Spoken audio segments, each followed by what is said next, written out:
Já que o palco do A Terra, cada palco a gente chamou de trilha, eu gostaria de trazer para vocês uma passagem que o Satish Kumar, que é um ecofilósofo, escreveu em seu livro Amor Radical, sobre sua peregrinação. Ele peregrinou com um outro monge, um amigo, da Índia até as Américas, sem dinheiro nenhum, contando apenas com a generosidade de desconhecidos. E ele escreveu assim: durante a nossa peregrinação, e nós aqui também como peregrinos, de certa maneira, nessa trilha, o cosmos é o nosso país, a Terra é o nosso lar, e a humanidade é a nossa religião. No entanto, na luta climática, é frequente vermos que quem mais faz para transformar as nossas relações com a terra e com a floresta, os nossos povos da floresta, é também quem sente os impactos, os maiores impactos dessa crise, nas periferias, nos quilombos, nas aldeias. Falar de injustiça climática é justamente interromper com os ciclos antigos e também aqueles que são novíssimos para a humanidade, de invisibilização. E para mergulhar nesse tema essencial, que é central para falar da questão climática, eu tenho a honra de receber aqui, nesse palco, a Winnie Nascimento dos Santos.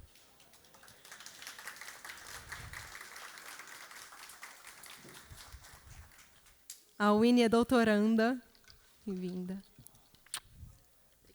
A Winnie é doutoranda em Psicologia Social e do Trabalho, na USP. Ela é mestra em Psicologia Social pela PUC de São Paulo, fundadora do CERT, que ela vai explicar um pouco mais o que é. Atuou como pesquisadora visitante em Harvard, em 2024, e integra a rede de Psicologia Negra e Diversidade Corporativa, além de atuar como psicóloga na clínica. Recebam com muito carinho. Winnie, está com você.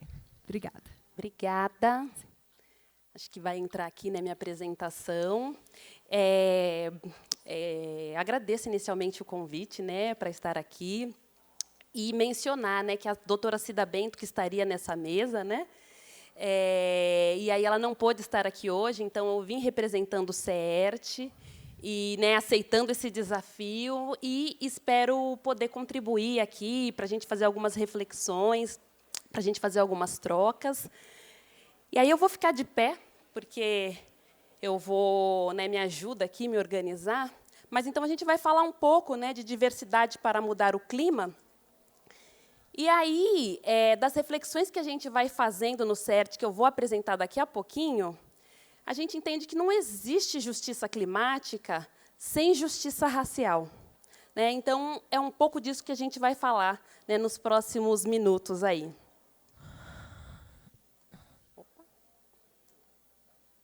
E aí, para começar, para dizer de onde que venho, quem é o CERT é o Centro de Estudo das Relações de Trabalho e Desigualdades, é uma organização da sociedade civil, que vai pensando que tem trabalho no nome, mas que aí vai desenvolvendo ações e construindo ações para pensar uma sociedade mais equânime, mais equitativa, com a possibilidade de todas as pessoas existirem de maneira plena, a partir de alguns pilares que eu vou apresentar já já. Então, é uma organização da sociedade civil brasileira que produz conhecimento, desenvolve e executa projetos voltados para a promoção da equidade racial interseccionada com gênero sempre.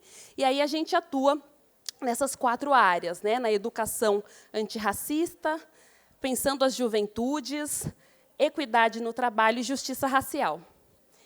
E aí está presente na construção que a gente faz ao longo de toda a nossa trajetória as questões para a possibilidade de existência. A questão climática ela está super presente. E aí eu vou contando um pouquinho do porquê. E, antes disso, acho que é importante trazer e pensar, de novo, qual que é a definição de justiça climática, e aí a definição que a gente utiliza, que é o conceito que reconhece que os efeitos das mudanças climáticas afetam de forma desigual populações historicamente marginalizadas, como as pessoas indígenas, as pessoas negras e periféricas, né, que menos contribuem para a crise e que cuidam muito, né, para que essa crise ela não se perpetue.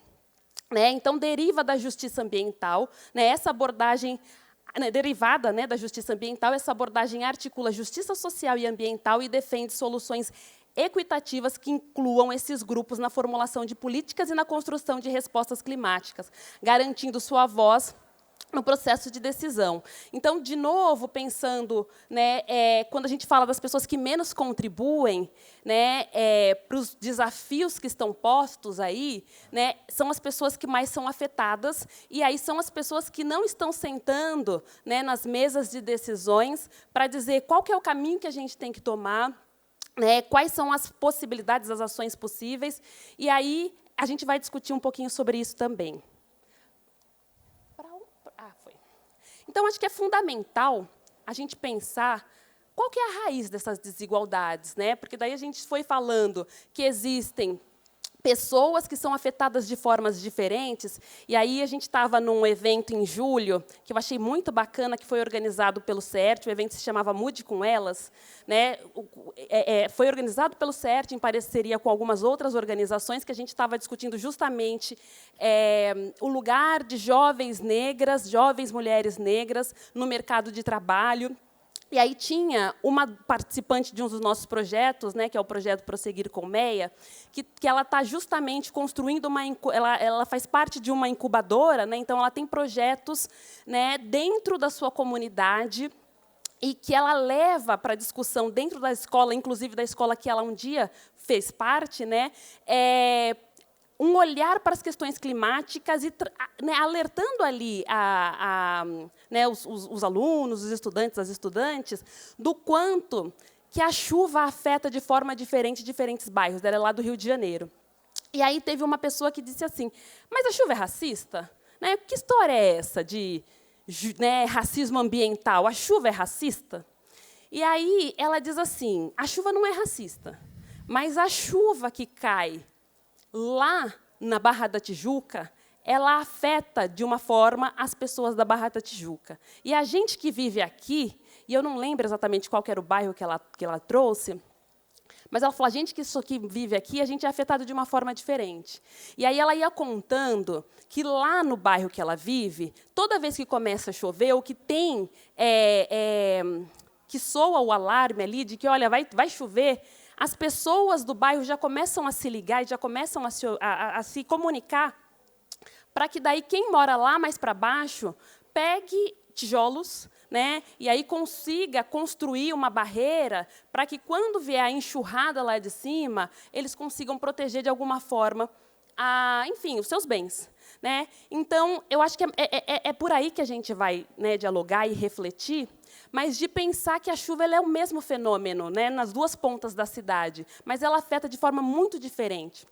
E aí, então, voltando para a questão das raízes da desigualdade, acho que é fundamental a gente pensar e refletir sobre a base colonial e escravocrata que a gente viveu, né, na nossa história. E aí a gente tem um pós-abolição de exclusão territorial, né? Então, acho que é muito importante a gente fazer essa reflexão, né, de que existiam pessoas que aqui trabalhavam. Essas pessoas, elas estavam aqui no Brasil trabalhando, então foram sequestradas em África, vieram aqui para o Brasil para fazer trabalhos forçados, enriquecendo outros bolsos que não os seus próprios, né? Então não existia ali a produção nem de riqueza, né, mas de qualquer quantidade de valor, né, para aquelas pessoas que não eram consideradas pessoas, né, eram objetos. E aí, quando existe a assinatura de uma lei, não existe necessariamente a integração dessas pessoas na sociedade enquanto sujeitos de direito. Mas, para além de não existir esse processo, existia um movimento de expulsão dessas pessoas. Né? Então, a gente tem garantia de terras para as pessoas trazidas de Europa para trabalhar, né, no Brasil. Mas as pessoas que aqui estavam não tinham nenhuma garantia e, muito pelo contrário, novamente, elas não tinham direitos. Então, legalmente, as pessoas negras não podiam ter acesso a terras. E aí a gente tem que essas pessoas elas vão ocupando espaços inabitáveis, né? Inabitáveis para muitos, mas único lugar de possibilidade de existência para outras pessoas. Então, é fundamental essa reflexão, porque aí a gente tem, ao longo do nosso processo de desenvolvimento, ao nosso processo histórico, a manutenção desses lugares, né, de existência. E aí a gente tem também um modelo de desenvolvimento predatório, né, e exclusão nas tomadas de decisão. Então, a gente já falou ali, quando a gente estava trazendo a questão da justiça climática, e acho que esse é um fator que a gente precisa enfatizar a todo momento, porque quem protege... Então, se a gente vai pensar nas populações indígenas, por exemplo, são populações que têm na natureza o sagrado, e aí que subsiste a partir dos elementos da natureza, e aí cuidam da natureza. Né? E aí existe, então, um modelo de desenvolvimento predatório, né, que ataca, né, toda essa existência e essa possibilidade de existência e de cuidado, fazendo com que essas pessoas, inclusive, sejam afetadas. Né? Então, de novo, pensando ali em histórias que eu vou ouvindo, né? Porque tem gente que fala assim, não, mas eu não estou afetando nada. E aí eu ouvi, numa dessas palestras também, ou algum dos encontros que eu estive, né, as pessoas falando como que tem gente que não vai percebendo. Né? E aí trouxe como exemplo um barco. Né? Então, tem lá todo mundo no barco, aí tem uma pessoa que fica fazendo um furo na parte do barco e diz assim, gente, mas qual que é o problema de eu furar aqui? Eu estou furando a minha parte. Né? E aí, a água ela vai entrar no barco, independente de que parte que as pessoas estejam. Né? Enfim, então, acho que é fundamental a gente ir refletindo de que maneira que todas as pessoas são afetadas. A forma que as pessoas são afetadas é muito desigual, mas quem assina, né, assina o cheque, quem tem a caneta na mão, quem é o detentor do poder, não é necessariamente afetado. Né? Então, precisamos, né, pensar aí também nessas questões, na participação das pessoas, né, no espaço de tomada de decisão. E aí a pergunta, né, quem mais sofre com as enchentes? Quem mais sofre com o calor extremo? Quem mais sofre com a poluição? E, respondendo essas questões, né, essa pergunta, eu acho que a gente traz aí, então, o racismo ambiental, né, que é a distribuição desigual dos danos ambientais segundo raça, classe e território. E aí é importante a gente pensar também como que isso se perpetua. Né? Porque se existe uma construção, porque por vezes a gente também ouve, né? Mas a questão da escravidão ficou lá atrás, né? Faz tanto tempo, a gente assinou a lei da abolição, e eu digo assinou a lei da abolição, né? Pensando que a gente vive uma escravização inconclusa, né? Uma abolição inconclusa, na verdade.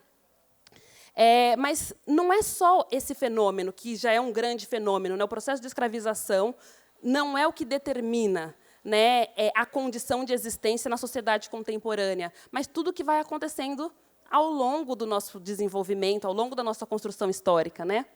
Então, o que perpetua, o que contribui para a perpetuação dessas desigualdades? Então, a gente tem um uso irresponsável dos recursos naturais. Né? E aí, de novo, de pensar, mas quem é que está usando de forma irresponsável? E quem cuida?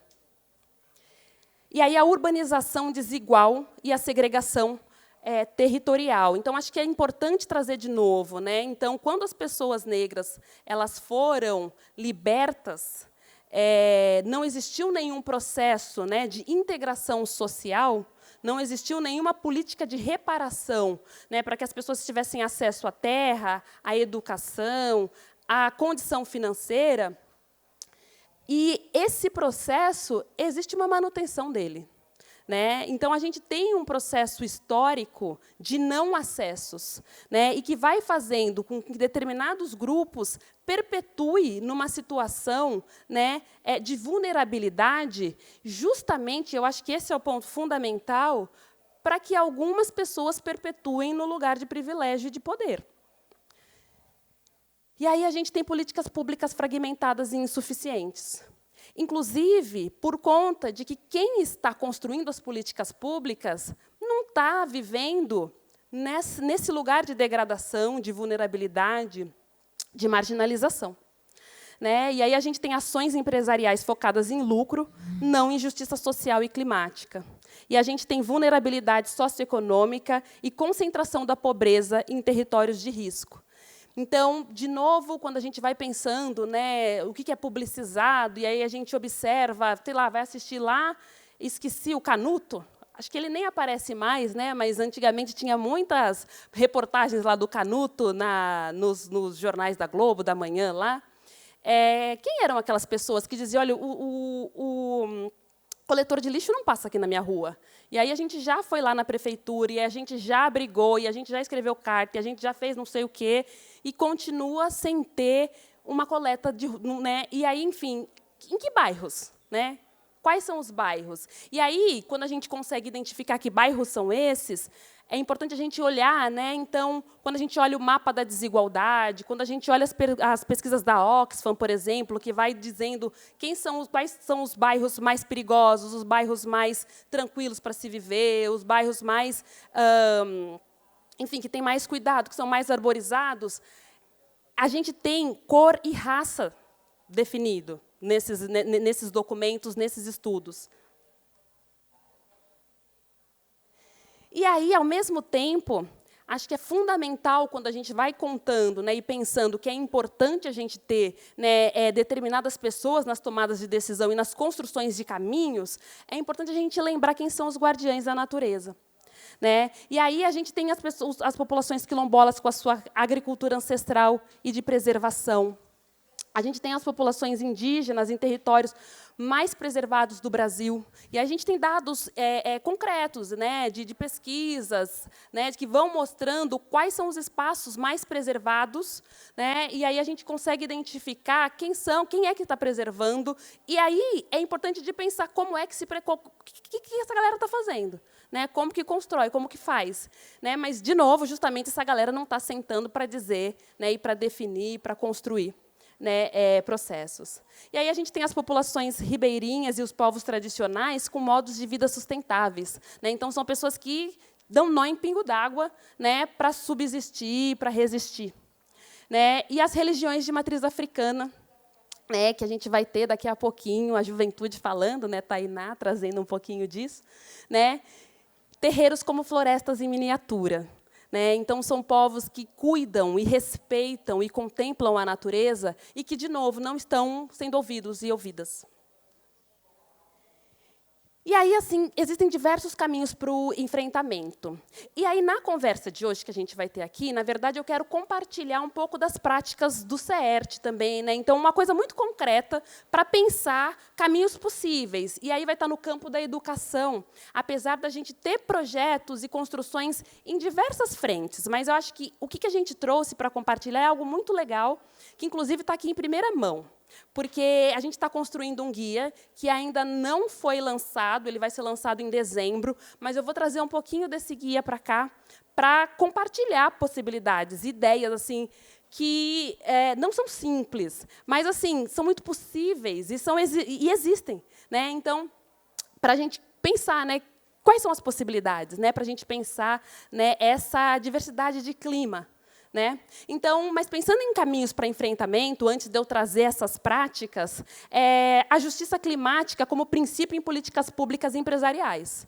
Então, quando, né, se a gente pensar no setor público, se a gente pensar no setor privado, para as construções de ações efetivas, enfim, pensando nos seus processos, nos seus projetos, não tem como fazer essa construção sem considerar a justiça climática. E é fundamental a reparação histórica. Né? Então, ações afirmativas e redistribuição de recursos para territórios vulnerabilizados. Então, se a gente pensar de novo no nosso processo histórico e como a gente mantém as pessoas marginalizadas, a gente precisa reorganizar a rota, né, e reparar historicamente para, de forma concreta, poder transformar a realidade que está posta.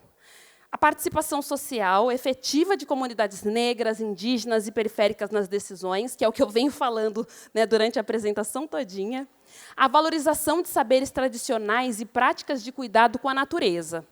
Porque, se a gente, de fato, né, entende que a questão climática é um problema, a gente precisa valorizar, né, esses saberes.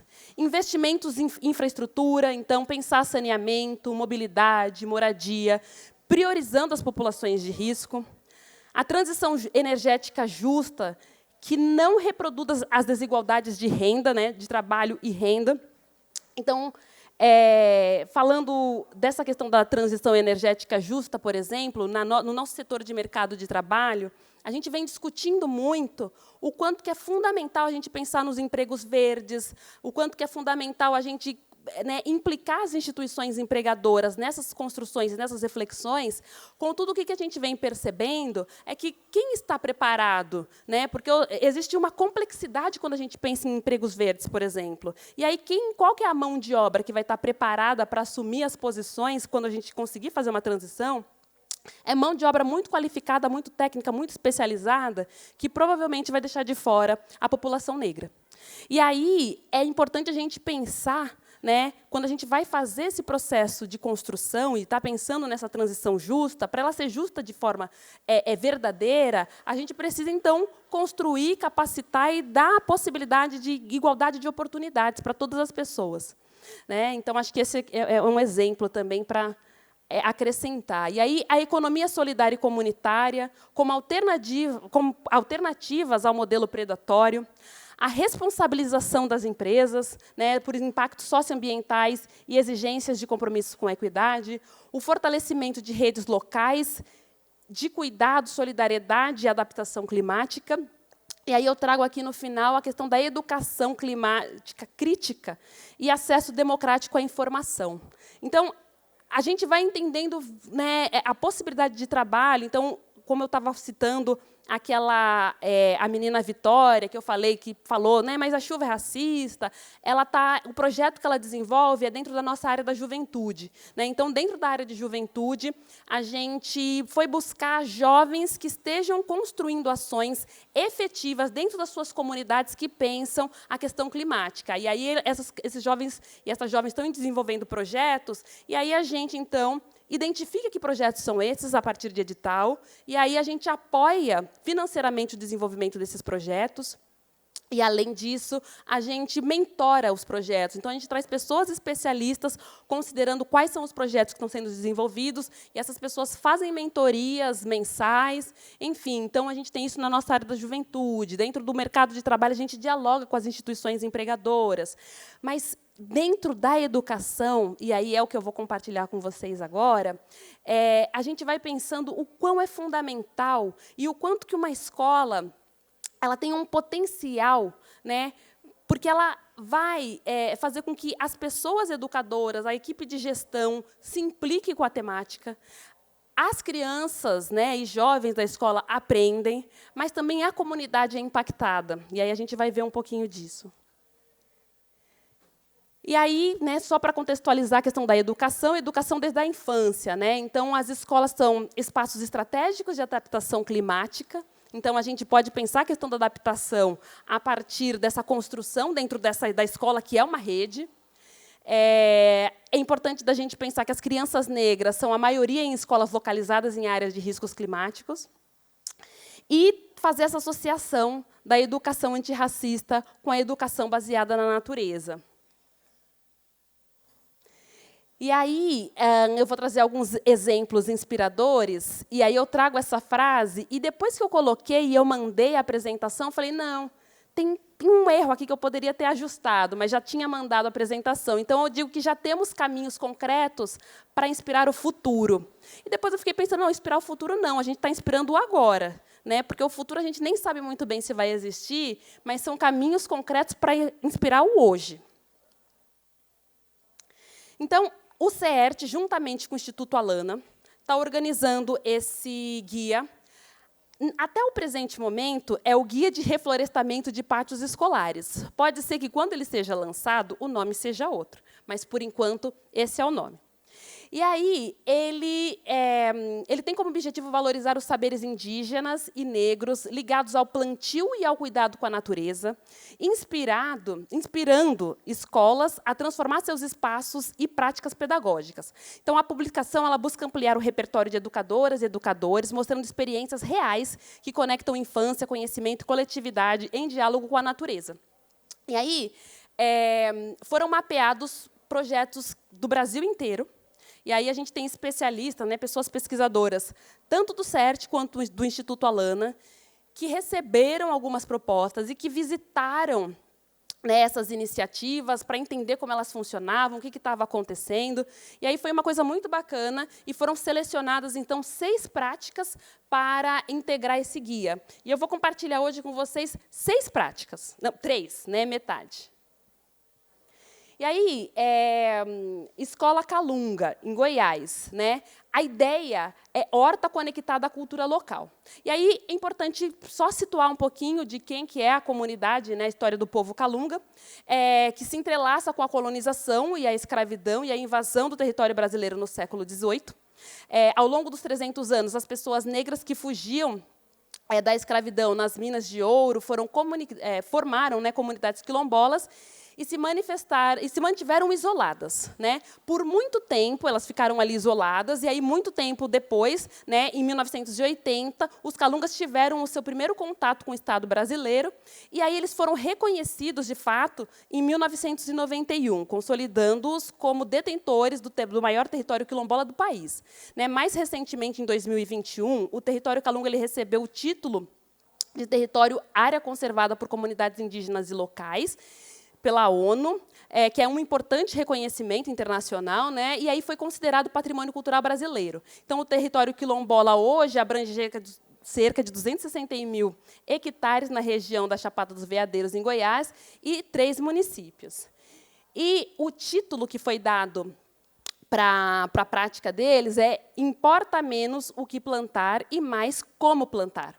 Então, lá, na Escola Municipal de Santo Antônio, uma escola quilombola que atende estudantes da educação infantil e também do ensino fundamental, o plantio é uma prática coletiva. Ela é conduzida por pessoas educadoras e famílias que, além de cultivarem as plantas tradicionais da cultura calunga, como a mandioca, o milho, o arroz seco, o algodão, gergelim, amendoim, eles também cultivam verduras e folhagem junto com as crianças, e aí eles falam, não, a gente tem aí a ideia de diversificar a merenda escolar. Então, essa é a ideia passada inicialmente, né?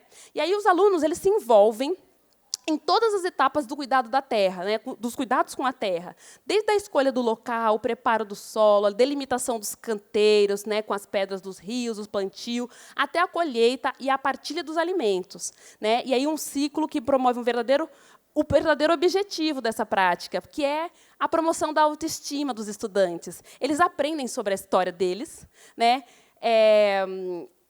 Aprendem sobre a soberania alimentar, eles vão valorizando a prática agrícola, o saber dos mais velhos. Então, existe uma troca, existe uma construção que vai envolver toda a comunidade. Então, os pais, né, as pessoas responsáveis estão envolvidas, a escola está envolvida, as crianças estão envolvidas. Né? A escola, então, promove vivências que integram as práticas agrícolas com conteúdos curriculares, fortalecendo vínculos integracionais, reforçando o plantio humanizado, aquele sem uso de venenos ou maquinários, tem valor desconstruindo a ideia de que só se aprende dentro da sala de aula. Então, isso também é um grande diferencial, porque muitas das práticas não acontecem nem dentro dos muros da escola. Né? Então, as crianças elas saem para as comunidades. Né? E aí constroem e tem essa implicação, né, do quanto que é responsabilidade de todas as pessoas cuidar da natureza e construir, né, o seu alimento, né, o fortalecimento da existência a partir da própria natureza. Onde que eu parei? Então, os saberes dos mais velhos são documentados em rodas de conversas. Isso é muito bacana, porque toda a construção que vai acontecendo existe esse lugar pedagógico. Então, não é simplesmente o plantar, mas tudo é documentado. Né? E as rodas de conversa, existem as gravações de vídeos, né? Transformando os textos, né, a isso. As crianças elas participam também, uma vez que os textos estão prontos, na confecção e na transformação desses textos. E aí o currículo, então, se molda ao mesmo tempo das chuvas e as festas tradicionais, como as romarias. Então, a oralidade, os cantos, a dança sussa e os gestos de cuidado se tornam linguagem pedagógica. Então, tudo da questão da construção cultural desse povo está integrado ali enquanto forma do pensar, do saber, né? E aí faz parte, então, do currículo. E, além disso, há esforços, né, há um esforço contínuo em valorizar a autoestima das crianças Calunga, conectando o aprendizado ao território e à história de resistência. Projetos de identidade quilombola e oficinas de contação de história para dançar sussa e construir os instrumentos tradicionais, como a Caixa do Divino, ajudam a fortalecer uma imagem positiva de si e de sua comunidade. O aprender se dá com o pé na terra e os olhos voltados para os ensinamentos dos antepassados. Então, essa é a primeira prática. E aí, agora, a gente vai para um outro canto, né? Então, a gente traz a escola indígena Chucuru, em Pernambuco, que tem como a ideia central dessa prática um currículo guiado pelo tempo da natureza. E aí, contextualizando um pouco desse povo, é o povo indígena Chucuru, de Ororubá. Ele vive no agreste do Pernambuco, na serra do município de Pesqueira, conhecidas como Serra do Ororubá. E tem como forte expressão a espiritualidade que guia não apenas a vida comunitária, mas também a organização social e educacional do povo. Os encantados, né, são seres invisíveis da natureza, conectam gerações, mantendo viva a ancestralidade por meio dos rituais, da música, da dança e das práticas da agricultura tradicional, chamada cosmonucleação regenerativa. Os registros do século XVI mostram que o modo de vida do povo Chucuru já era impactado pelos processos de usurpação de suas terras. Então, aquela questão, né, da exploração, né, enfim, histórica, aí, que vai afetando essa população, esse povo, até os dias atuais. Né? A antiga vila, né, de Simbres, hoje uma aldeia Chucuru, foi palco de conflitos durante a invasão portuguesa, o que resultou na extinção de diversas aldeias e na apropriação de terras por fazendeiros. Então, a luta pelo território continua desde então, com a homologação da terra indígena ocorrendo apenas em 2001. E aí, de novo, a gente tem a questão do poder, né, de controle.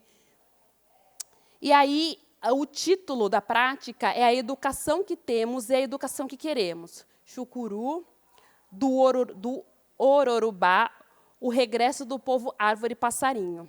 Então, contando um pouco da prática, crianças e jovens aprendem nos terreiros e hortas, cultivando o milho, o feijão, a mandioca, as plantas medicinais e a relação do sagrado com as rochas, elementos de poder e sabedoria que guardam a memória da vida na terra. As práticas de plantio e a produção de artesanato são momentos educativos em que aprende valores de vida, história, ciência, arte, espiritualidade ao mesmo tempo. Os saberes são compartilhados de maneira coletiva, com forte envolvimento da comunidade e das lideranças. O tempo da natureza rege os calendários escolares. Como o dia de São José, em março, marcando o início das chuvas e do plantio, ou o dia de São João, né, com os festejos e colheitas e rezas. E a terra é, ao mesmo tempo, livro, caderno e sala de aula. Então, essa experiência, de novo, que extrapola os muros da escola e que vai aglutinando e trazendo, né, a comunidade para as construções. Então, o quanto que esse tipo de prática, ele transforma não só o interior da escola, mas transforma a comunidade, né, e quem participa dessas práticas.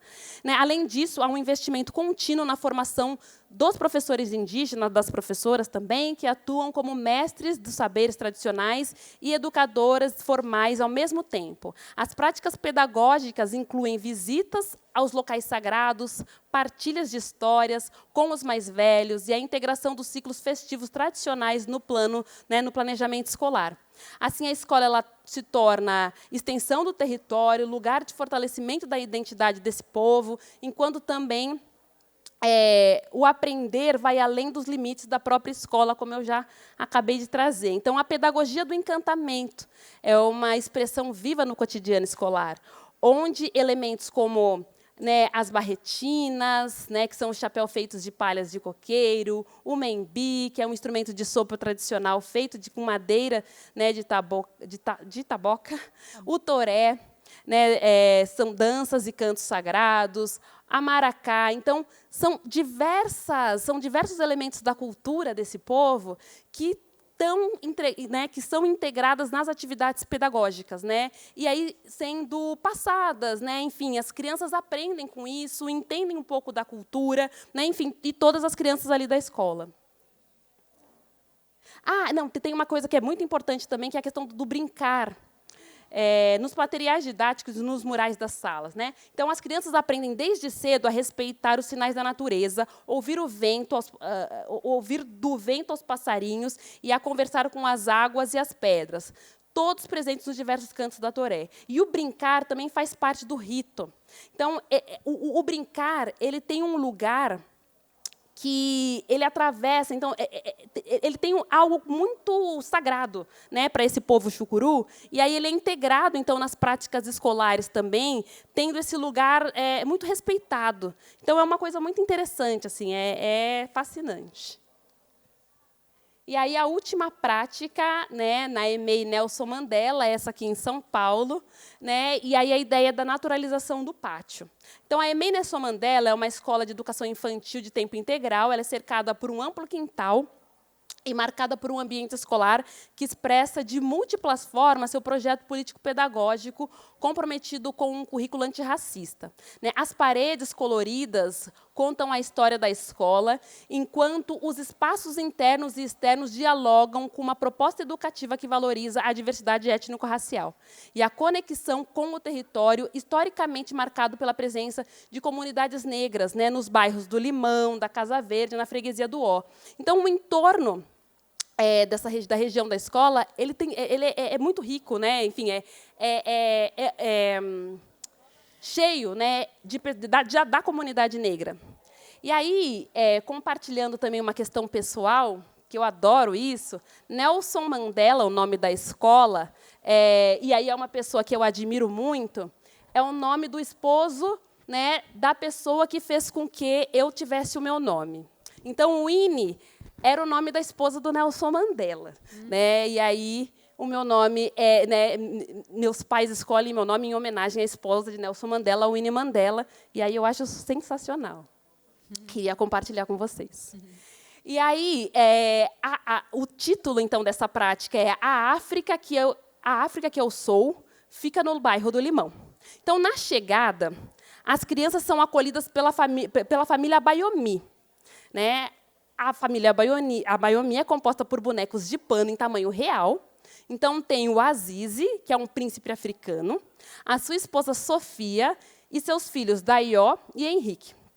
Esses bonecos, inicialmente, eram espantalhos brancos. Então, na horta tinha os espantalhos brancos. Aí eles pensaram, gente, vamos mudar para a gente fazer essa construção? Então, tira os espantalhos brancos, e aí, que inclusive assustava muito das crianças, e coloca a família Abayomi, que faz com que as crianças se sintam ali muito bem recepcionadas por esses bonecos, né?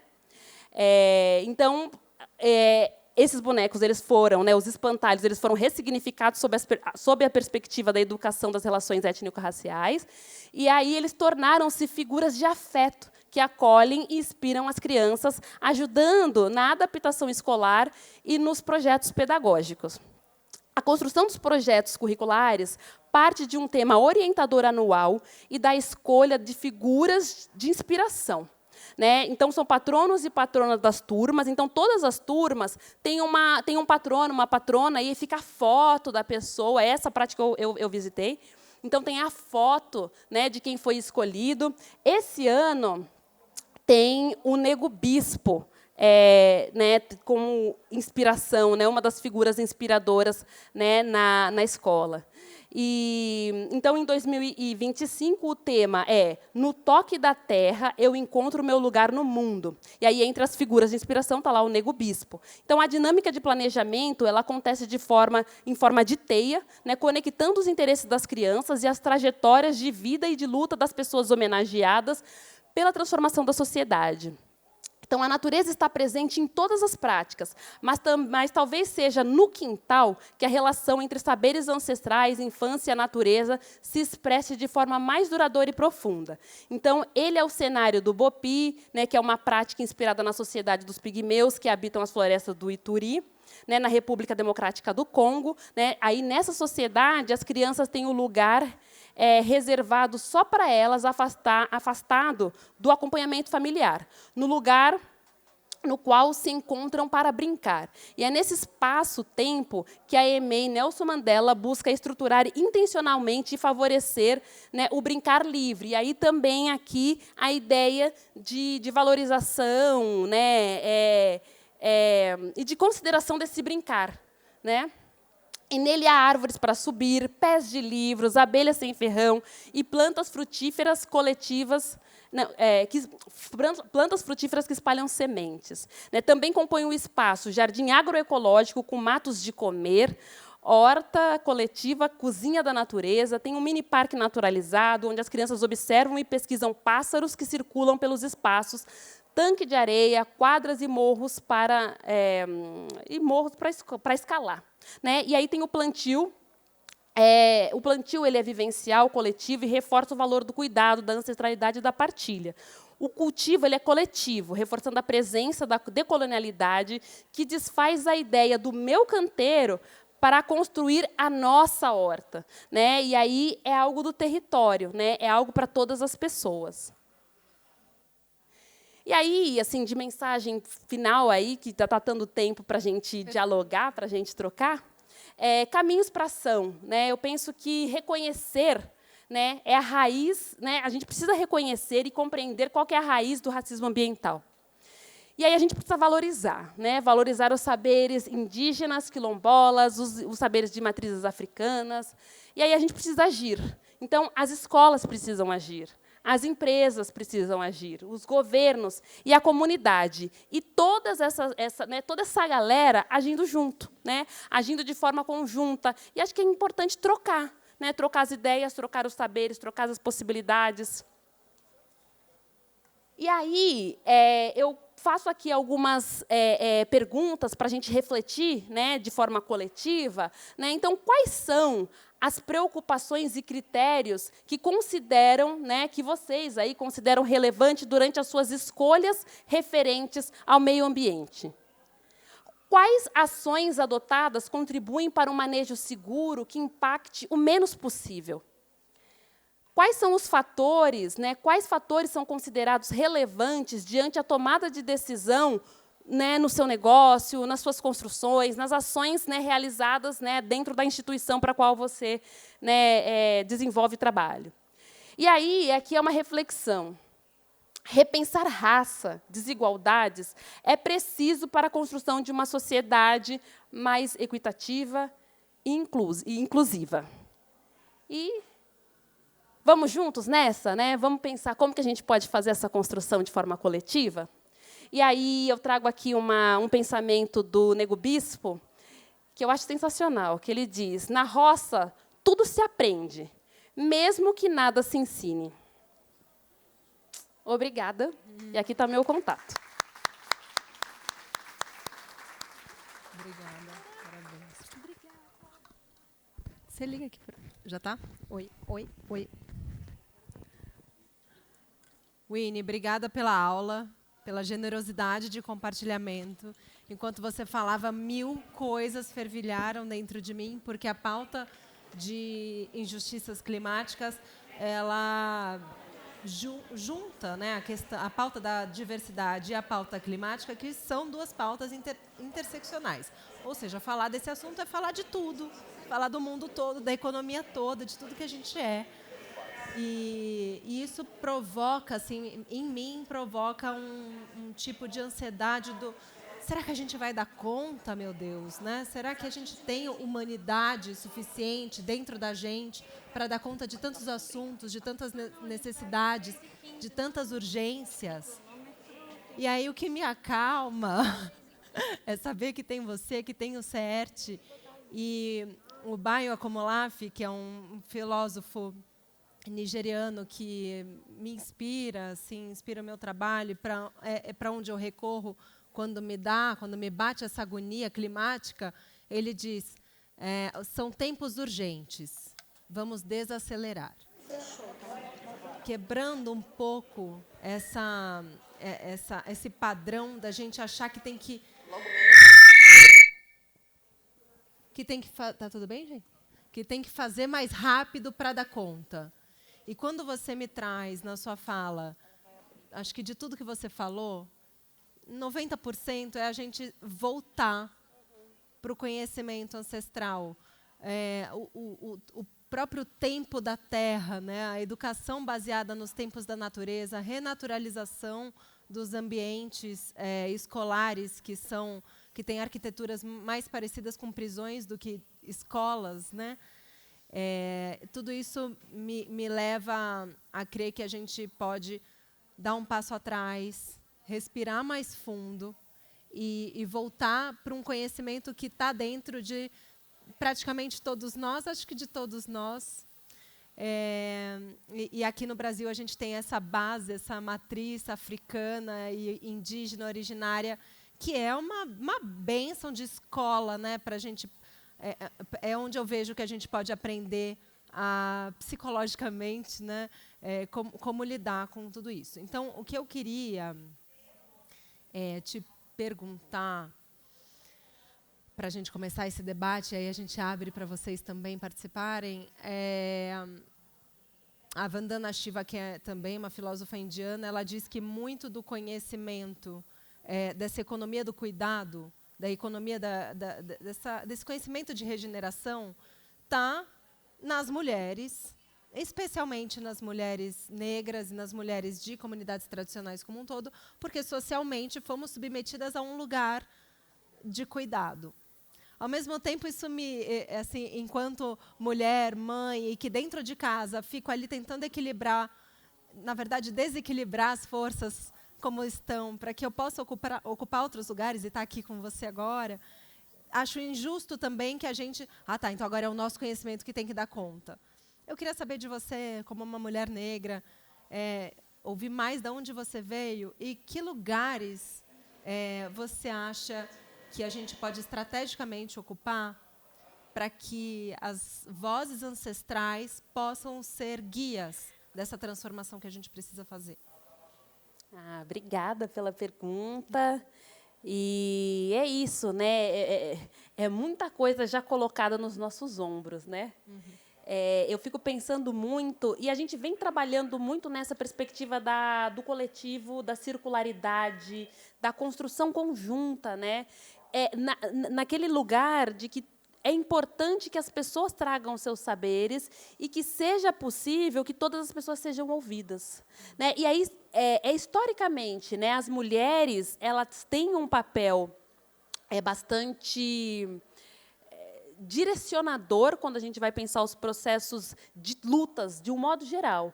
Quando a gente vai pensar no movimento negro, as mulheres negras elas vão encampando muitas construções, muitas reflexões. O movimento indígena também tem essa construção, né, e esse lugar de centralidade de um saber que é muito específico, né, porque existe uma divisão também diferente ali quando a gente vai pensar como se distribui os papéis, quando a gente vai pensar as comunidades indígenas, mas tem algo que é muito específico também da contribuição das mulheres.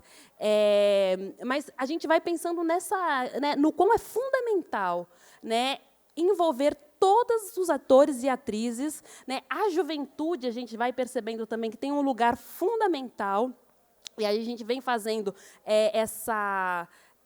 permitindo esses espaços de troca, de escutas. Então, pensando enquanto movimento, né, o CERT ele vem participando também, né, de construções, porque você falou da ONU, né, que faz parte, a gente vem participando de forma bastante estratégica, pensando...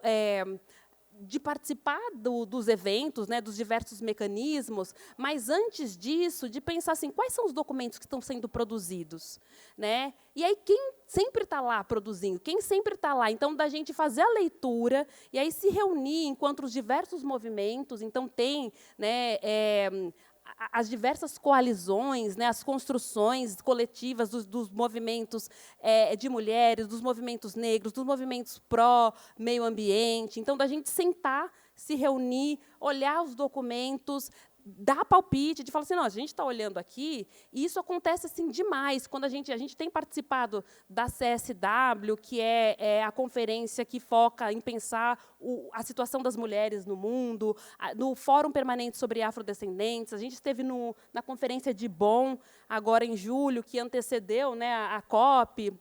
E quando a gente está nesses espaços, a gente vai percebendo que estamos discutindo o lugar da mulher, mas aí a gente está falando uma mulher como se fosse um ser universal, mas a gente não coloca lá as mulheres negras. Aí a gente vai pensar, a gente vai lá para o Fórum Permanente sobre Afrodescendentes. E aí as discussões estão, né, pairando assim como se todas as pessoas fossem as pessoas negras fossem iguais, mas a gente esquece de falar das mulheres.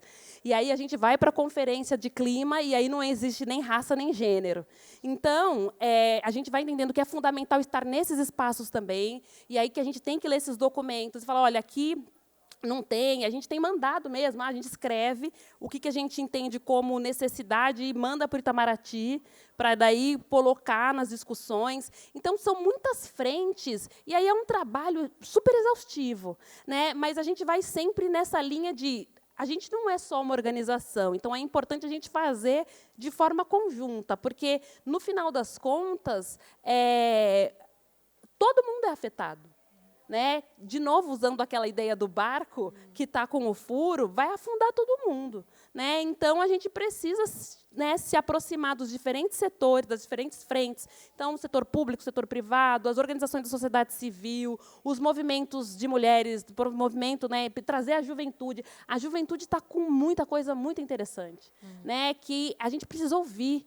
Né? E aí colocar, né? Então acho que dá escuta, né? Porque a gente falava-se muito de não, vamos dar voz, não, a gente precisa dar escuta, né? Para ouvir o que o povo tem para falar e agregar para a construção unificada, né? Para a gente pensar, não, como que a gente vai enfrentar esse fenômeno que está afetando todo mundo de uma maneira unificada para ganhar força mesmo, né? E para que a gente consiga construir algo que seja efetivamente transformador. Eu acho que é por aí. Obrigada. Eu acho que a gente pode ver se temos perguntas no público. Temos. Tita. É a Paula que está com o microfone. Obrigada. Olá. Desculpa, agora não para escutar. Fiquei feliz de vocês trazerem a questão da interseccionalidade de gênero também, entre outras trocentas interseccionalidades, a gente que trabalha com gênero, raça, pelo olhar da justiça climática, a gente tem que falar, tá, pessoas com deficiência, o buraco do barco ele é mais complexo do que a gente imagina. E aí vem a pergunta, que eu acho que, assim, hoje de manhã a gente estava falando de taxonomia, que é um assunto extremamente complexo e que envolve uma heterogeneidade enorme. E quando a gente fala em sustentabilidade, transição para uma sociedade de baixo carbono, às vezes, se a gente der o checklist inteiro, a gente está voltando para o período colonial, como a gente vê, você citou transição energética. Então, por que eu estou dando esse preâmbulo?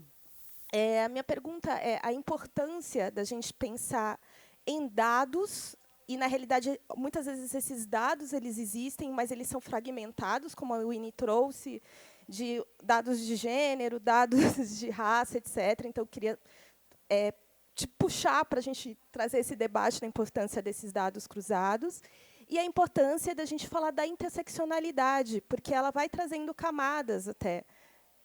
Eu, como uma mulher negra de pele clara, a Winnie, como uma mulher negra de pele retinta, a gente tem várias camadas, como indígenas, etc., que a gente precisa trazer para esse debate, para uma real diversidade do clima. Desculpa, eu sei que é um pepino que eu estou te fazendo de pergunta, mas acho que vale até para todo mundo aqui dar uma refletida. Acho que você pode responder, a gente vai coletando mais. Quem tiver mais perguntas, a gente já levanta a mão que a Paula está circulando. Então, não, a questão dos dados ela é fundamental.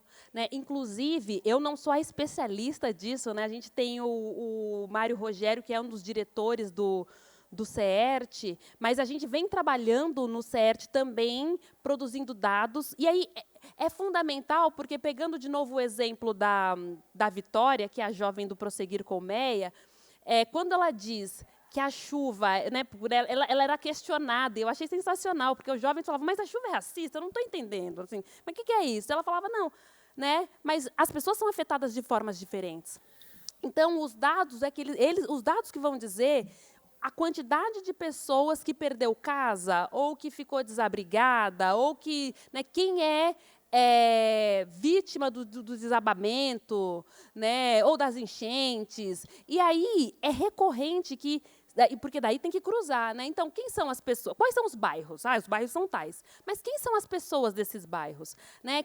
Aí a gente entender que são mulheres ou homens que são afetados, são jovens, são velhos, são pessoas brancas, pessoas negras, porque, no final das contas, quando a gente vai olhando, né, tendo ali, né, a fotografia, a gente consegue identificar que aí tem raça, tem gênero, né, tem classe social. Não, então, é muito importante, porque é justamente a partir dos dados que a gente consegue também fazer, né, olhar e falar, não, é para cá que a gente vai precisar construir, né, é para esse grupo que a gente precisa olhar.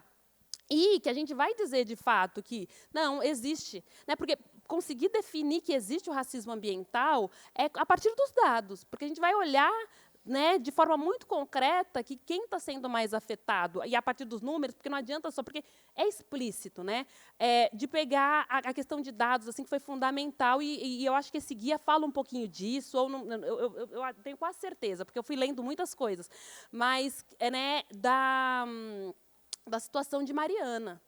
Né? Quando eu estava lá, numa apresentação, e acho que eu vou compartilhar, porque, enfim, é algo que me deixou bastante chateada, assim, né? Mas quando eu estava lá em Harvard, que estava fazendo esse, né, eu fiquei lá por 6 meses no doutorado sanduíche, e aí eu fui num evento que era o Brasil organizando. Eu falei, nossa, que legal. Né? E aí apareceu o desastre de Mariana sem falar de raça em nenhum momento. E aí era um documentário que estava lá sendo apresentado, e quando o documentário é apresentado, as pessoas que estavam lá e que foram afetadas eram quase que todas negras, se não, né, era majoritariamente negra, mas quase que todas negras, praticamente. E aí eu dizia assim, né, gente, mas a gente precisa falar de raça. Né? E aí, por mais que a figura, né, a imagem, porque as pessoas foram entrevistadas para o documentário, ficava explícito que todo mundo ali era negro, ninguém fez essa reflexão. Né? Então, as pesquisadoras e pesquisadores que construíram tudo aquilo não fez. Então, quando a gente traz os dados, a gente consegue concretizar. A gente está falando aqui de pessoas negras. E aí a gente precisa, então, pensar em uma estratégia, uma política específica para atender essa população. Porque daí não está falando de tudo. Não é todo mundo, não é o ser humano universal. Né? Existem determinadas pessoas que são afetadas. Inclusive, para a gente pensar por que se permite esse tipo de atrocidade. Porque as violências acontecem com corpos que são considerados como violentáveis, né? Com corpos não humanos, com corpos marginalizados. Então, isso aqui acontecer com esse grupo, que pena. Né? Mas aí, quando acontece, uma pessoa, enfim, compreendida na sociedade enquanto cidadão, aí a gente corre e vai falar, não, isso aqui não pode acontecer de novo. Né? Então, fundamental, né, os dados, né, que explicita a realidade de desigualdade e que reafirma a existência do racismo ambiental, e daí do porquê que a gente precisa construir algo efetivamente, né, transformador para lidar com essa temática. Imaginei um mundo em que, no noticiário, a jornalista tem condições de dar a notícia correta. 1.300 pessoas negras ficaram desalojadas ou, né, tiveram que sair de suas casas. Cadê o Observatório da Injustiça Climática? Boa tarde. Meu nome é Teule, eu trabalho aqui no Imaflora, mas também faço parte da Rede de Mulheres Negras do Rio de Janeiro. Bem, entende-se que hoje em dia não há necessidade não só não ser racista, né, mas adotar práticas antirracistas, né, para que a gente consiga chegar realmente numa sociedade com menos desigualdade social, racial. E, em paralelo também, né, esse esquentamento dos debates climáticos, mudanças climáticas e do racismo ambiental que tem ficado em voga, né, trazem muitas coisas à tona. Então, tem 2 perguntinhas aqui. Uma para você, qual é um desafio para que essas práticas antirracistas elas sejam realmente colocadas em prática e disseminadas na sociedade? E se você puder dar um conselho assim de como as pessoas que estão aqui presentes hoje possam adotar práticas antirracistas no seu dia a dia, para que a gente consiga vivenciar isso de uma forma mais perto e não só falar sobre, né, e realmente adotar essas práticas no nosso dia a dia. Muito obrigada, é uma inspiração sua palestra e desejo sucesso. Eu que agradeço a pergunta. É Tule, né? Tule.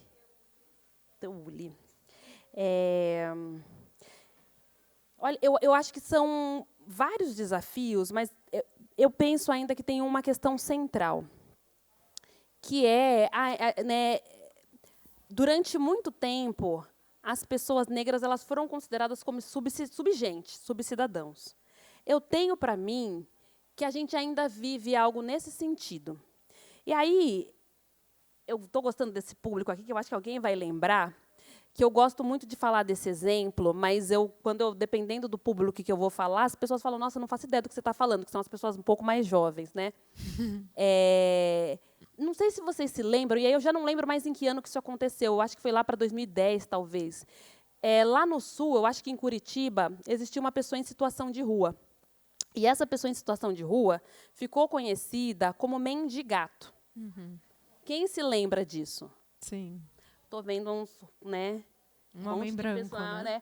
É um homem branco, de olhos azuis, e que estava em situação de rua. Se vocês forem hoje, né? Eu vou pegar aqui meu telefone agora e procurar o mendigato, vocês vão achar. O mendigato, ele casou, aí depois ele se separou. Ele teve 2 crianças. E aí, acho que no ano passado, acho que em 2024, ele teve uma recaída, porque ele era usuário de drogas. E aí ele teve uma recaída. E aí, agora eu não sei, ele ficou desaparecido, aí o pessoal estava procurando. E aí eu estou me alongando um pouco, né, nessa história. Por quê? Quantas pessoas em situação de rua a gente passa todos os dias? Né? Provavelmente hoje a gente passou por alguém que está em situação de rua. Essa pessoa em situação de rua, sendo ela uma pessoa negra, ela não levanta nenhum espanto. Né? E aí não tem nenhuma celeuma, ninguém se preocupa. Mas o mendigato, que ele apareceu na mídia, sei lá, há 15 anos, há 16 anos, a gente sabe quem é ele até hoje. Eu não sei o nome dele, mas tem o nome dele. Né? Mas só que a gente sabe que ele casa, que ele separa, que ele some, e o pessoal quer ajudar, até hoje. Né? E aí, eu penso que esse é o grande desafio, porque a gente precisa, então, nomear que, até hoje, existem vidas com graus de importância. Né? Então, existem pessoas que são consideradas menos importantes e que elas podem morrer, e que elas podem deixar de existir. Né? E aí, é isso que permite que, né, fala assim, nossa, mas por que a pessoa está morando ali? Está na cara que aquilo vai deslizar. Né? E aí a culpa é da pessoa. Né? Sem a gente fazer um processo de reflexão de que essa pessoa ela foi expulsa, né, durante toda a sua existência e a existência dos seus antepassados de uma condição digna de moradia.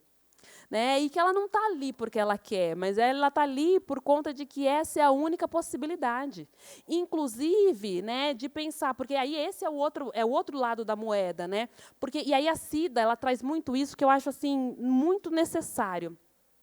Quando a gente pensa no processo, né, assinou a lei da abolição, né, então existiu escravidão, a gente sempre pensa no quanto que as pessoas negras foram impactadas, mas muito pouco a gente fala do quanto que as pessoas brancas foram impactadas e que são até hoje, que é o lugar de privilégio.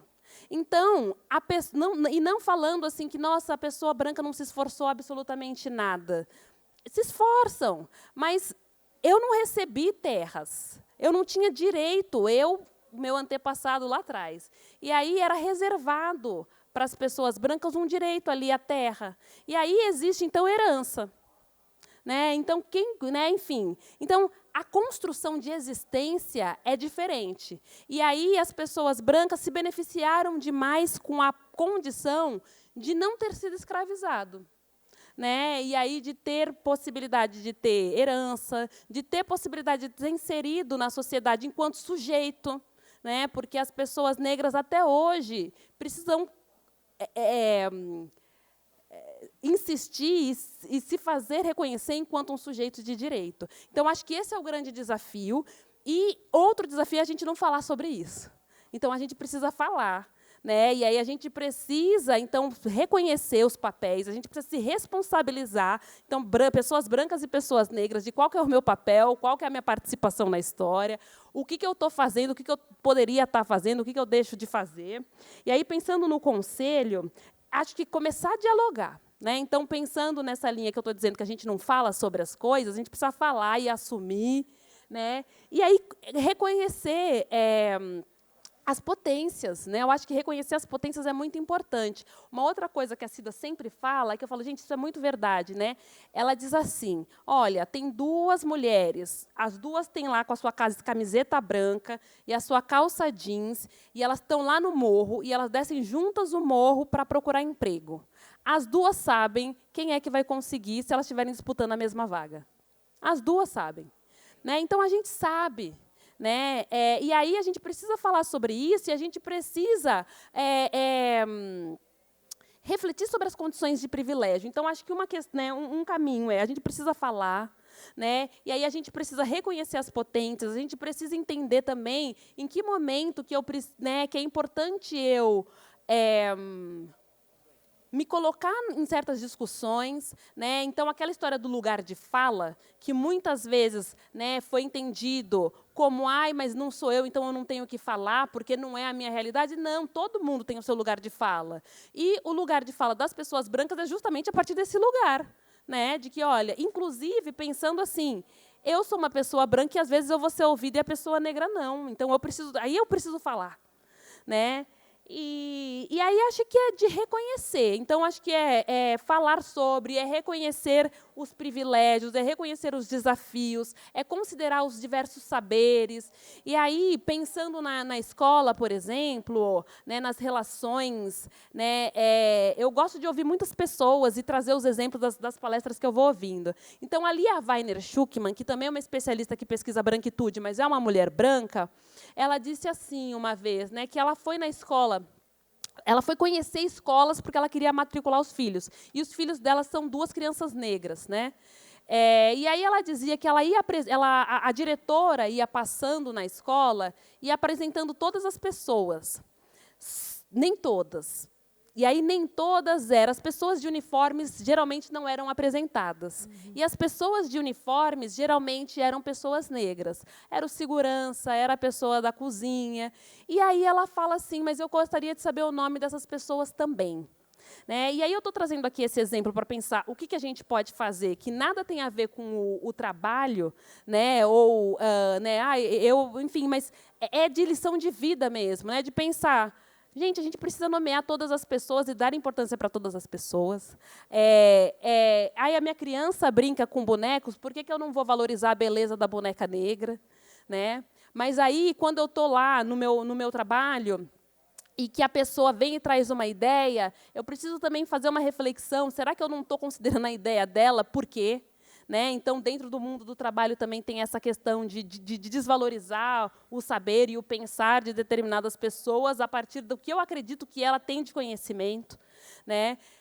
Sei lá, se eu estou andando na rua, né, e aí eu olho que tem uma pessoa negra, e aí eu escondo meu relógio com medo, né, eu estou lá numa noite andando sozinha numa rua escura. Né? Então, todas essas construções do imaginário, do que representa essa figura, esse corpo negro, eu acho que a gente precisa repensar também. Né? Então, dentro da escola, dentro do trabalho, né? no cotidiano, quando eu estou ali passeando, quando eu vou fazer as escolhas, enfim. Né? E aí, quando eu vou fazer as reflexões dentro das construções que eu quero fazer enquanto uma empresa, enquanto uma sei lá, uma instituição que emprega pessoas. Então, acho que é de fazer essa reflexão de aonde que eu estou colocando as pessoas brancas e pessoas negras, né? Acho que é isso. Fantástico. Acho que o nosso tempo terminou. Eu poderia ficar mais 5 horas escutando a Winnie aqui. Todos saímos daqui mais sensíveis, mais inteligentes e levando na bagagem atitude antirracista para combater clima ou qualquer outra mazela. Todas elas vão estar relacionadas a clima. E te agradeço demais. Espero te encontrar muitas vezes mais. Obrigada. Eu que agradeço o convite, agradeço a escuta e sigamos. Obrigada.